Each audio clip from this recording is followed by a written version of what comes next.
বাবাকে কোনোদিন মায়ের গায়ে হাত তুলতে দেখিনি, আজ তুলল।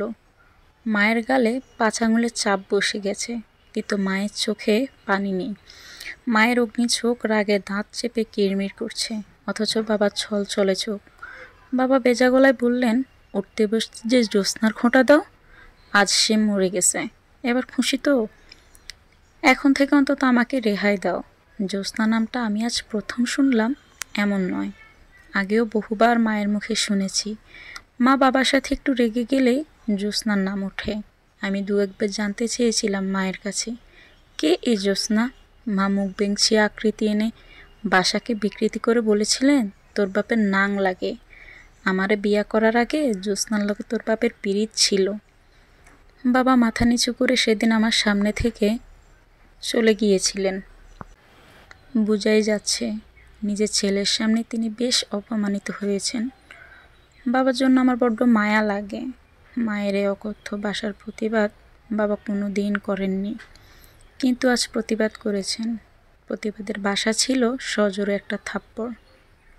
বিগত 1 বছরের রাগ ক্ষোভ বাবা একটি থাপ্পড়ও কমাতে পেরেছেন তো?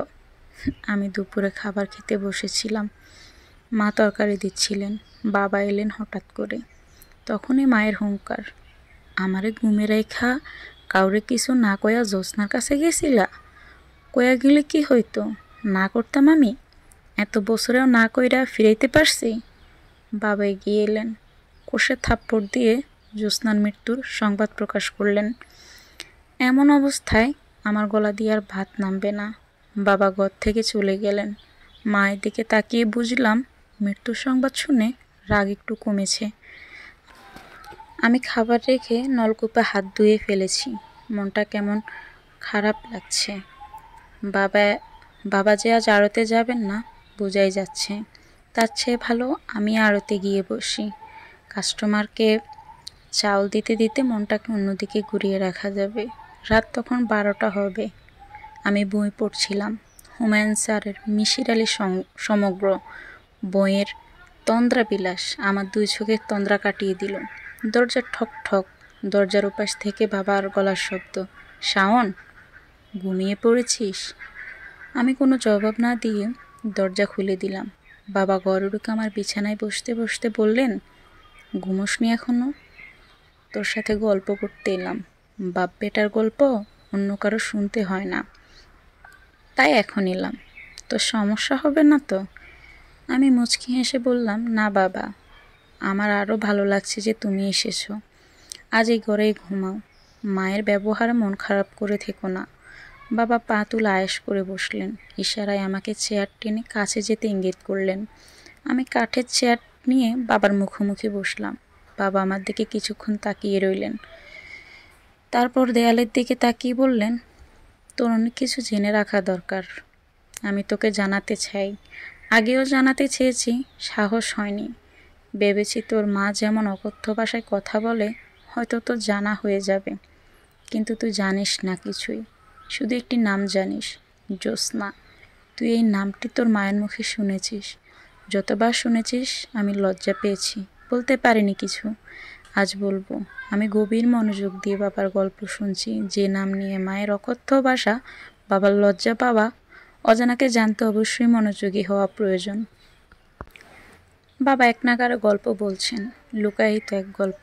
তোর মায়ের মুখে জ্যোৎস্নার নাম শুনে হয়তো ভেবেছিলি আমার অন্য কারোর সাথে কোনো সম্পর্ক আছে। সত্য হলো, জ্যোৎস্নার সাথে আমার কোনো অবৈধ সম্পর্ক নেই। জ্যোৎস্না আমার বিয়ে করা প্রথম স্ত্রী ছিল। তোর দাদা দাদি পছন্দ করেই বিয়ে করিয়েছেন, তোর দাদার বাড়ির কাছেই। আমরা যে এত বছর ধরে দাদা দাদিকে রেখে শহরে থাকি তার একটি কারণ এই জ্যোৎস্না।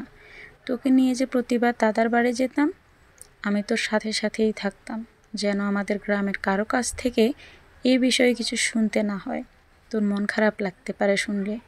তোর দাদা দাদি মারা যাওয়ার পর গ্রামের খুব একটা যাই না।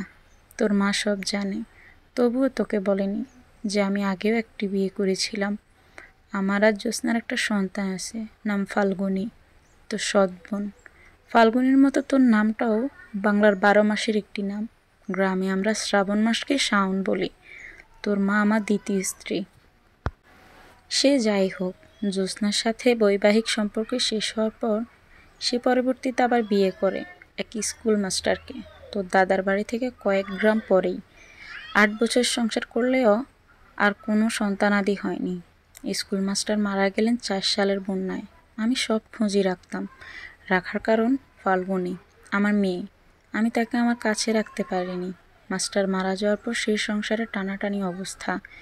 আল্লাহ আমাদের যথেষ্ট দিয়েছেন, কয়েকটা সংসার চালানোর তৌফিক দিয়েছেন। আমি প্রতি মাসেই যাই সে এলাকায়, কাউকে দিয়ে খবর পাঠালে ফাল্গুনী আসে। বাবা বাবা বলে এসে জড়িয়ে ধরে, কত শত বায়না তার। আমি আসার পথে পুরো মাসের খরচ দিয়ে আসি ফাল্গুনীর হাতে। তোর মা সব জানে, আমি গোপন করি না তোর মায়ের কাছে। আমি ফাল্গুনীর জন্মদাতা, সে আমার কাছে মেয়ে হিসেবে পাও না, আমি তার দেবই। আমি ফাল্গুনের মায়ের সাথে দেখা করি না, দেখা করাটা বেমানান, লোকে মন্দ বলবে। তাই লোক মারফত ফাল্গুনীকে ডেকে আনি। আর এখন তো নরসিংদী সরকারি কলেজে অনার্স শেষ করবে এই বছর। এখন তো কলেজে গেলেই মেয়ের সাথে দেখা করতে পারি, কিন্তু ওই যে আমি তোর মায়ের কাছে কোনো কিছুই লুকাই না। তোর মা মনে করে আমি হয়তো ফাল্গুনের মায়ের সাথেও দেখা করি, এই জন্যই রাগের মাথায় 2-4টে কথা শোনায়। এতে আমার খারাপ লাগে না, শুনতে শুনতে অভ্যাস হয়ে গেছে। কিন্তু তুই বাবা, 1 মিনিট। বাবাকে থামিয়ে প্রশ্ন করলাম, এত বড় জীবন ঘটিত বিষয়টা মায়ের কাছে লুকিয়ে রাখো না, তাহলে আমি শুনলে কি সমস্যা বাবা? বাবা উত্তরে বললেন, আসলে আমি চেয়েছিলাম তুই বড় হলে সব বলবো। তোর মানসিক বেড়ে ওঠাতে মস্তিষ্কে কোনো প্রভাব পড়ুক সেটা চাইতাম না, কিন্তু ভুলেই গিয়েছিলাম যথেষ্ট বড় হয়েছিস, ইন্টার পরীক্ষা দিয়ে আর পড়লি না।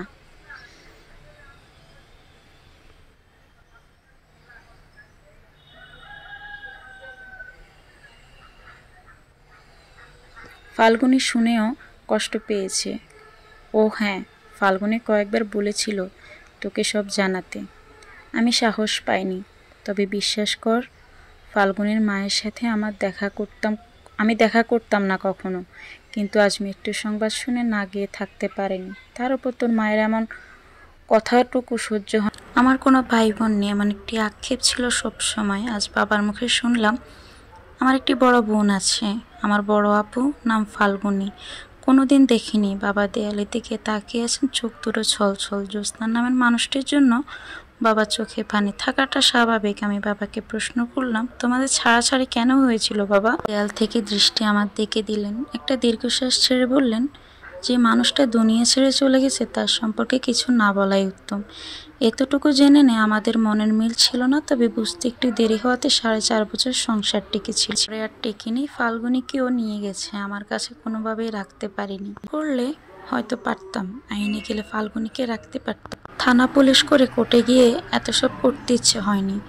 আমি কিছু বলতে যাব তার আগে বাবা কিভাবে যেন প্রসঙ্গ পাল্টে ফেললেন।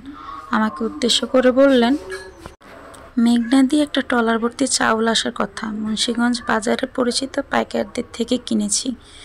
সন্ধ্যায় আসার কথা, রাত 9টা অবধি বসেছিলাম, আসেনি। দোকানের আওলাদের কাছে নাম্বার আছে, সকালে আড়তে গিয়ে একটু খোঁজ করিস, আসলে রসিদ দিবে, টাকা দিয়ে দিস। কথাটুকু বলে বাবা উঠলেন, উঠে সাথে সাথে চলে গেলেন না। একটু দাঁড়িয়ে থেকে আবার বললেন, রাত 1টা বেজে গেছে, জেগে থাকিস না, ঘুমিয়ে পড়, সকালে আড়তে যাবি। বাবা ঘর থেকে বেরিয়ে গেলেন। আমি চেয়ারে আগের জায়গায় নিয়ে এলাম। আজ আর তন্দ্রা বিলাস করে শেষ করা হবে না। বিছানায় গা এলিয়ে দিলাম। ঠিক 1 সপ্তাহ পরে বাবা হঠাৎ মারা গেলেন। আমি আড়তে ছিলাম, খবর পেয়ে ছুটে এসেছি বাড়িতে। বাড়ি ভর্তি মানুষ। কেউ মারা গেলে পরিচিত সবাই শেষ দেখায় দেখতে আসে। মা বিলাপ করে কান্না করছেন, মায়ের মুখেই শুনতে পারলে। শুধু বলেছিলেন বুকটা ব্যথা করে, মা ভেবেছেন খাওয়ার পর হয়তো এমনিতেই ব্যথা করছে, তাছাড়া ব্যথা ততটা বেশিও না। কিছুটা না বলেই দুনিয়া ছেড়ে চলে গেলেন। আমার মাথার উপর বটগাছের ছায়া ছিল, নিজেকে খুব অসহায় লাগছে। এত বড় পৃথিবীতে নিজেকে একা লাগছে। চোখ বেয়ে অজরে পানি পড়ছে। সান্ত্বনা দিতে এগিয়ে এলেন এলাকার কয়েকজন। মানুষের সামনে কান্না করাটা অন্য সময় হলে লজ্জাজনক পরিস্থিতি হতো, কিন্তু এখন লজ্জা লাগছে। শুধু পানি পড়ছে। এক এক করে সব আত্মীয় স্বজন এলো। শেষ বিদায়ের আয়োজন চলছে। বড়ই পাতা গরম পানি বসানো হয়েছে। কবর খুঁড়তে লোক গেছে কবরস্থানে। পাশের বাড়ির একজন আমাকে সাথে করে নিয়ে গেলেন কাফনের কাপড় কিনতে। এজন্য এক অনুষ্ঠান চলছে, শেষ বিদায়ের অনুষ্ঠান। বাবা মারা যাওয়ার মাস পেরিয়ে যাচ্ছে। আমি আড়তে বসে আছি। বাবার বর্তমানে দায়িত্ব বেড়ে গেছে। হঠাৎ আমার অবচেতন মনে খানিকটা ধাক্কা লাগলো। ফাল্গুনী আমার একটা মাত্র বোন, বাবার মেয়ে, তাকে তো খবর দেওয়া হয়নি। আমার কাছে তো ফোন নাম্বারও নেই, বাড়িও চিনি না, কোনো গ্রামে থাকে। বাবাকে শেষ দেখা হয়নি তার। এটা তো তার প্রতি মস্ত বড় অন্যায় হয়েছে। মায়ের কাছে কি আপুর বাড়ির ঠিকানা আছে? না, মাকে কিছু বলা যাবে না। দাদার বাড়ি কেউ কি জানে? ভাবতে ভাবতে হঠাৎ মনে পড়লো বাবা বলেছিলেন ফাল্গুনী আপু নরসিংদী সরকারি কলেজ থেকে এবার অনার্স শেষ করবেন। আমি বসা থেকে উঠে দাঁড়ালাম। একটা বড্ড ভুল হয়ে গেল। আপুকে বাবার মৃত্যুর সংবাদ জানানোটা দরকার ছিল। নরসিংদী সরকারি কলেজের দক্ষিণ দিকে অনার্স ভবন। আমার পরিচিত কেউ নেই এখানে। অনার্স ভবনের সামনে অনেকেই আছে। আমি এগিয়ে গেলাম। সবাই বয়সে আমার বড়। একসাথে ৩-৪ জন কথা বলছে দাঁড়িয়ে। আমি গিয়ে সালাম দিলাম, জানতে চাইলাম অনার্স শেষ বর্ষের ফাল্গুনী নামের কাউকে চিনে কিনা। সাথে সাথে একজন ডান দিকে তাকিয়ে একটু গলাটা উঁচিয়ে বলল, এই ফাল্গুনী, তোকে কে খুঁজতে আসছে? আমার চোখ দুটো যেন অপেক্ষা সইছে না। এগিয়ে আসছে। আমার ৩-৪ বছরের বড় হতে পারে, দেখতে খুবই সুন্দর। ইচ্ছে করছে এখনই চিৎকার করে বললে, আপু আমি তোমার একমাত্র ভাই শাওন। কিন্তু বলতে পারিনি। আমার গলার স্বর কি ভেজা। বুঝতে পারছি না আমাকে খুঁজছ। কে তুমি? আপুর কথায় কি বলবো ভেবে পাচ্ছি না। আসলে কে আমি? পরিচয় শুরুটা কিভাবে করব? মুখ ফুটে বললাম, আপু আপনার সাথে কিছু কথা আছে, খুব জরুরি, একটু এদিকে আসবেন? অনার্স ভবনের সামনে দুবা ঘাসে শীতল পাটির মতো বিছানা পাতা। আমি আর আপু ঘাস মারিয়ে মাঠের মাঝখানটায় গেলাম। আপু কৌতূহল চোখ হঠাৎ বললাম, আমি জিনিসপুর থেকে এসেছি, আমার নাম শাওন। কথাটুকু বলে আপুর দিকে তাকালাম। আপু নির্বাক, চোখে পলক পড়ছে না, চোখ দুটো ভিজে উঠলো আমার সামনে। আর একটু এগিয়ে এসে আপুর কাঁধে হাত রাখলো, তারপর মাথায়, তারপর গালে স্পর্শ করলো শীতল, কত মায়ায় ভরা টলমল চোখ। ভেজা গলা আপু বলল, তোমাকে দেখার ইচ্ছে ছোটবেলা থেকে। আমার একটা ভাই আছে, আর তাকে আমি কখনো দেখিনি। এই কষ্টটা আমার অনেক বছরের। কত বড় হয়ে গেছো তুমি। আমার দৃষ্টি নিচের দিকে। ইচ্ছে করছে নিজের চোখের সাথে যুদ্ধ ঘোষণা করি। আমার চোখ থেকে এখন যেন কোনো পানি না পড়ে। আমি শত বৃথা চেষ্টা করে যাচ্ছি আটকানোর, আটকাতে আর পারলাম কই। এরই মধ্যে আপু আবার বলল, বাবা মারা যাওয়ার দিন গিয়েছিলাম তোমাদের বাড়িতে। আড়ত থেকে আওলাদ নামে কে একজন ফোন করেছিল, তোমাদের বাড়ির ঠিকানা নিয়ে গিয়েছিলাম। ২০ মিনিটের মতো ছিলাম। সবাই কান্না করছে মানুষের ভিড়ে। আমিও বাবার মুখখানি শেষবারের মতো দেখে নিয়েছি, দেখে কান্নাও করেছি। কিন্তু কেউ জানে না আমি কে। তোমাকে খুঁজেছি, জিজ্ঞেস করিনি কারো কাছে। কে কবর খুঁড়তে গেল, কে বাজার গেল, এসব বলার সময় শুনলাম তোমার নাম। কেউ একজন বলছে শাওন কাফনের কাপড় কিনতে গেছে। আমি আর সেখানে থাকিনি, চলে এসেছি। মাথা তুলে তাকাতে খুব ইচ্ছে করছে, কিন্তু চোখের পানি লুকাতে পারবো না, টপ টপ করে নিচে পড়বে। আপু আমার থুতনি ধরে মাথাটা উপরের দিকে তুললেন। টপ করে চোখের পানি আঙুলের কবজিতে পড়লো। আপু আমার চোখের পানি মুছে দিচ্ছেন। বড় বোনের বুঝি এত মমতা থাকে, এত আদর থাকে? আপু আমার চোখের পানি মুছে দিয়ে মাথার চুল নাড়িয়ে বললেন, তুমি ছোট হলে এখন তোমার দায়িত্ব অনেক। মায়ের দিকে খেয়াল রেখো। আমি আড়ত থেকে আসার সময় ২০,০০০ টাকা নিয়ে এসেছি পকেটে ভরে।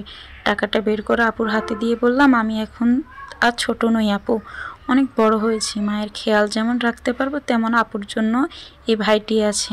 আপু একটু চমকালেন বোধ হয়। তারপর টাকাটা আমার হাতে দিয়ে বললেন, আমি তোমার চেয়ে বড়, এখন আমার টাকা লাগবে না। মামার বাড়িতে থাকি এখন। আমি টাকা ফেরত না নিয়ে বললাম, টাকা নিতেই হবে। আপু সব দায়িত্ব এখন থেকে তার ভাইয়ের। বাবা শুধু আমার একার নয়, তোমারও বাবা। তোমারও অধিকার আছে। আমাকে শুধু আপু ডাকতে দিও, বঞ্চিত করো না। অনার্স ভবনের মাঠের দুর্বাঘাস সাক্ষী হচ্ছে, দুই ভাই বোনের চোখ থেকে গড়িয়ে পড়া পানির ঘাস মারিয়ে সামনে আগাচ্ছি। আড়তে যেতে হবে, আড়ত থেকে বাড়িতে। মা কয়েকদিন ধরে মনমরা থাকে। মায়ের কাছাকাছি থাকাটা দরকার, গল্প করা দরকার। সব দায়িত্ব এখন আমাকেই পালন করতে হবে। রিকশায় উঠে কিছু দূর এসে পেছন ফিরে দেখি আপু তখনও আমার চলে আসা দাঁড়িয়ে দেখছে, যেন বাইকে বিদায় দিতে মন চাচ্ছে না। আকাশে মেঘ জমেছে, গুড়মুড় সব